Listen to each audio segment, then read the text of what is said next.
మనము బ్రతికే రోజులన్నిటిలోనూ మనకు కృపాక్షేమములనిచ్చు మన ప్రభువైన యేసుక్రీస్తు వారి నామంలో మీ అందరికీ నా హృదయపూర్వక శుభములు తెలియజేసుకుంటున్నాను. ఈరోజు మన ధ్యానం మత్తయి సువార్త 18వ అధ్యాయం 10 నుండి 14 వచనాల వరకు చదువుదామా ఒకసారి.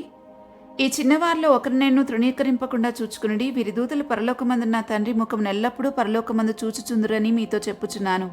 మీకేమి తోచును? ఒక మనుషునికి 100 గొర్రెలుండగా వాటిలో ఒకటి తప్పిపోయినడలా 99 కొండల మీద విడిచి వెళ్ళి తప్పిపోయిన దాన్ని వెదకడా? వాడు దాన్ని కనుగొనిన ఎడల 99 గొర్రెల గురించి సంతోషించినంత కంటే దానిని గురించి ఎక్కువగా సంతోషించునని మీతో నిశ్చయముగా చెప్పుచున్నాను.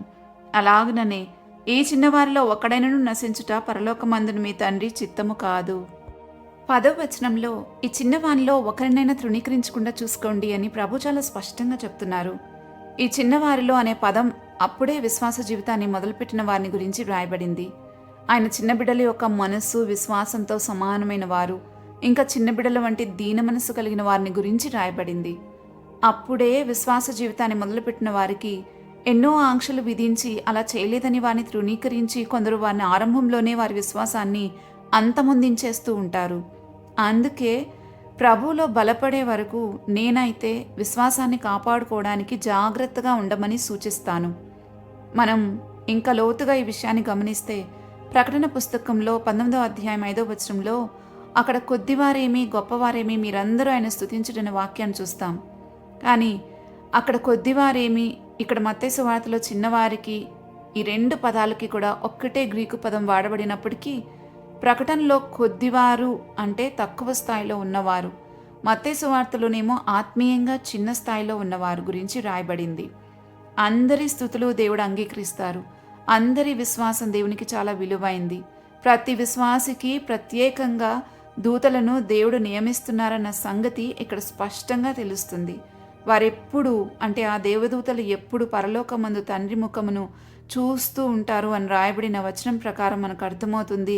దేవుడు మన కోసం ఏర్పాటు చేయబడిన దూతలు పనిచేయడానికి ఎప్పుడు సిద్ధంగా తండ్రి దగ్గర నుంచి ఏ ఆజ్ఞ వస్తుందా అని చాలా అలర్ట్గా ఉంటారు. ఆజ్ఞ వస్తే వెంటనే పనిచేయడానికి సిద్ధంగా వారు తండ్రి ముఖాన్నే చూస్తూ ఉంటారు. ఇది చాలా ప్రత్యేకమైన విషయం. వారెప్పుడు అటు ఇటు కూడా చూడరు అనే సంగతి మనకి ఇక్కడ చాలా స్పష్టంగా అర్థమవుతుంది. దీన్ని బట్టి మనకు తెలుస్తుంది ఎప్పుడు కూడా దేవుడు మన ప్రార్థనలు ఎలా ఆలకిస్తూ ఉంటారు అనేది. ఒక్క ప్రార్థన కూడా ఆయన చెవి దాటిపోదు అన్న సంగతి మనకు చాలా ధైర్యాన్ని ఇస్తుంది. ఎందుకంటే మనం ప్రార్థించిన ప్రతిసారి అందులో ఆయన తీసుకోవాల్సిన యాక్షన్ ఏదైతే ఉంటుందో, ఆయన అలాంటి నిర్ణయం కావచ్చు, ఆజ్ఞ కావచ్చు, ఏదైనా జారీ చేస్తే వెంటనే ఆ దేవదూతలు పనిచేయటానికి సిద్ధంగా వారి కనుదృష్టిని అటు ఇటు తప్పిపోకుండా ఆయన ముఖాన్నే చూడటం, ఇది చాలా విశేషమైన సంగతి. దాన్ని బట్టి మనకు అర్థమవుతుంది నువ్వు నేను దేవుని దృష్టికి ఎంత ప్రత్యేకమైన వారమో, ఆయన ప్రతి ఒక్కరిని ఎంత ప్రత్యేకంగా చూసుకుంటున్నారో అని. ఇది చాలా విశేషమైన గొప్ప సంగతి. కానీ ఈ వచనాన్ని మన దృష్టికి రానివ్వకుండా చేయడమే అపవాది యొక్క పని. ఎందుకంటే దీని గురించి అవగాహన కలిగితే నిజంగా మనం ఇంకా శక్తి లేని వారిలాగా బ్రతకం. ఏ విషయంలోనూ ప్రార్థన చేయకుండా ఉండం. అందుకే సంఘంలో చేర్చబడిన ప్రతి వారు తప్పకుండా ప్రార్థన చేయాలి. అలా ప్రార్థించినప్పుడు తండ్రి ఆజ్ఞ ఇస్తారు. అలా ఆజ్ఞ ఇచ్చినప్పుడు వెంటనే దేవదూతలు వచ్చి పనిచేస్తారు. మీరు గమనిస్తే దానియేలు ప్రార్థన చేయటం మొదలుపెట్టగానే గబ్రియేల్ దూత అతనికి జవాబు ఇవ్వటానికి పంపబడ్డాడు. ఇంకా అపోస్తుల కార్యాల్లో కూడా సంఘము ప్రార్థన చేస్తూ ఉంటే పేతురు చెరసాల్లో ఉన్నప్పుడు దూతలు వచ్చి పేతురుని విడిపించడం చూస్తాం. ఇలా సహాయం చేయడం మాత్రమే కాదు, దేవుని కార్యాలు కూడా వారంతే క్విక్గా చేస్తారు. హేరోదు ప్రభు యొక్క శిష్యులను హింసించి యాకోబును చంపించినప్పుడు అపోస్తుల కార్యాలు 12వ అధ్యాయం చివరిలో అతడు దేవుణ్ణి మహిమపరచనందున వెంటనే ప్రభుదూత అతని మొత్తని గనుక పురుగులు పడి ప్రాణం విడిచడం చదువుతాం.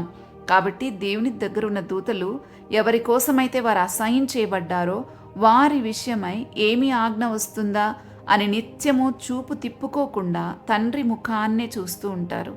ఇది మనకెంతో ధైర్యాన్ని ఇచ్చే విషయం కదా. మనకెంతో భద్రతని, మనకెంతో శక్తిని చేకూర్చే విషయం ఇది. ఆ తర్వాత వచనాల్లో 100 గొర్రెలుండి ఒక గొర్రె తప్పిపోతే 99 కొండల మీద వదిలిపెట్టి ఒకదాన్ని వెతుక్కుంటూ వెళ్ళి అది దొరికిందని ఎంతో సంతోషిస్తారు అని అక్కడ రాయబడింది. అలాగే ఈ చిన్నవారిలో ఒక్కడైనా నశించుట పరలోకమందు నా తండ్రి చిత్తం కాదు అని చెప్పబడిన ఈ మాటను బట్టి మనకు అర్థమవుతుంది ప్రతి విశ్వాసి దేవునికి ఎంతో విలువైన వారని, ప్రత్యేకంగా దీన మనస్సు కలిగిన వారిని దేవుడు ఎప్పుడూ వారి దగ్గర నివసించడానికి ఆయనకు ఎంతో ఇష్టమని యెషయా పుస్తకం 57వ అధ్యాయం 15వ వచనంలో కూడా చదువుతాం. అయితే మనలో చాలా మందికి ఒక అనుమానం ఉండొచ్చు. తప్పిపోయిన గొర్రె కోసం అయితే ఆయన వెతుక్కుంటూ వెళ్ళారు, కానీ తప్పిపోయిన కుమారుని విషయంలో అయితే ఆయన వెతుక్కుంటూ వెళ్ళలేదు. ఆ కుమారుడు తిరిగి ఇంటికి రాగానే ఎంతో సంతోషంతో తిరిగి స్వీకరించారు. ఈ 2 సందర్భాల్లోనూ తిరిగి ఇంటికి రాగానే, తిరిగి దొరికినప్పుడు నిజంగా చాలా సంతోషంతో వారిని రిసీవ్ చేసుకున్నారు. కానీ ఈ రెండింటి మధ్య ఉన్న వ్యత్యాసం ఏంటంటే, గొర్రె కావాలని తప్పిపోదు, తెలియక బలహీన సమయంలో ప్రతికూల వాతావరణంలో తప్పిపోతూ ఉంటుంది. కానీ కుమారుడు కావాలని తిరుగుబాటు చేసి తప్పిపోయిన సందర్భం అది. అందుకే తిరిగి వచ్చే వరకు తండ్రి వెయిట్ చేశారు. రాగానే చాలా సంబరంతో చేర్చుకున్నారు. కావాలని తిరుగుబాటు చేసి తప్పిపోతే మనమే తిరిగి రావాలి. ఎందుకంటే మనం అది ఇష్టపూర్వకంగా చేసిన పని కాబట్టి. దేవుడు మన ఇష్టానికి వ్యతిరేకంగా ఆయన ఏం చేయరు. కానీ తెలియక జరిగితే మాత్రం ఆయనే తప్పిపోయిన దాన్ని వెతికి కనుగొంటారు. ఇలా ఎవరైనా ఉంటారా? దేవుని గురించి అర్థం చేసుకునే కొద్దీ మనకి ఆయన ఒక్కడుంటే చాలు, ఏమన్నా లేకపోయినా అనిపిస్తుంది కదా. దేవుని మనసు చాలా గొప్పది. ఆయన తీర్పులు శోధింపనెంతో అసఖ్యములు, ఆయన మార్గములు ఎంతో అగమ్యములని రోమీలకు రాసిన పత్రిక 11వ అధ్యాయం 33వ వచనంలో చదువుతాం. మనకు క్రైస్తవ జీవితం కష్టంగా ఎందుకు అనిపిస్తుందో తెలుసా? దేవుని మనస్సు తెలుసుకోలేక. తెలిస్తే చాలా సులువుగా ఉంటుంది.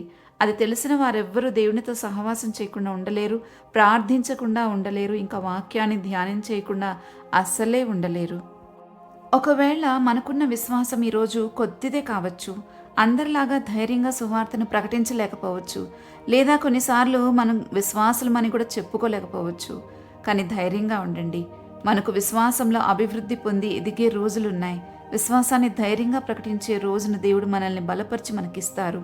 దేవునితో సహవాసం కొనసాగించి ఆయన మన కోసం ఏర్పాటు చేసిన దేవదూతల పరిచర్యను పొందుకుంటూ ఉంటే తప్పకుండా ఆత్మలో అభివృద్ధి పొందుతాం. ప్రార్థించుకుందామా? మా తండ్రి, మీరు మా కోసం ఏర్పాటు చేసిన దేవదూతల కొరకు మీకు అనేక స్తోత్రాలు చెల్లిస్తున్నాం. మా జీవితాల్లో ఈ దేవదూతల పరిచర్యను ఎన్నోసార్లు మా కన్నులారా చూశాం. అందును బట్టి నేను ఎంతగానో స్తుతిస్తున్నాము ప్రభువా. దీన్ని చూడని వారు, చూడాలనే ఆశ కలిగిన వారు యొక్క ఆశను తీర్చమని వేడుకుంటూ ఉన్నాం ప్రభువా. ఇలాంటి అనుభవాలతో మా జీవితాలను సంతృప్తిపరిచినందుకు మిమ్మల్ని మీకు ఎంతగానో కృతజ్ఞతాస్తుతులు చెల్లిస్తున్నాం తండ్రి. మేము ఎవరిని తృణీకరించకుండా, మమ్మల్ని ఎవరు తృణీకరించకుండా కాపాడమని వేడుకుంటున్నాం. నిరంతరం నీలోనే జీవించాలనే ఆశ కలిగి ఉన్నాం. ఎన్నడూ తప్పిపోకుండా, తిరుగుబాటు చేయకుండా కాపాడమని ఈ రోజంతటినీ మీ కృపగల హస్తాలకు అప్పగిస్తూ ఉన్నాము. మా నిర్ణయాలు, మా ప్రయాణాలు, మా బ్రతుకంతట్లో నీ కృపను సమృద్ధిగా కుమ్మరించమని వేడుకుంటూ ఉన్నాను. ఈ మనవలన్నీ యేసుక్రీస్తు ప్రభువారి నామంలో అడిగి వేడుకుంటున్నాము తండ్రి. ఆమెన్. రేపటి ధ్యానంలో మరలా తిరిగి కలుద్దాం. అంతవరకు దేవుని కృప మనందరికీ తోడై ఉండును గాక. ఆమెన్.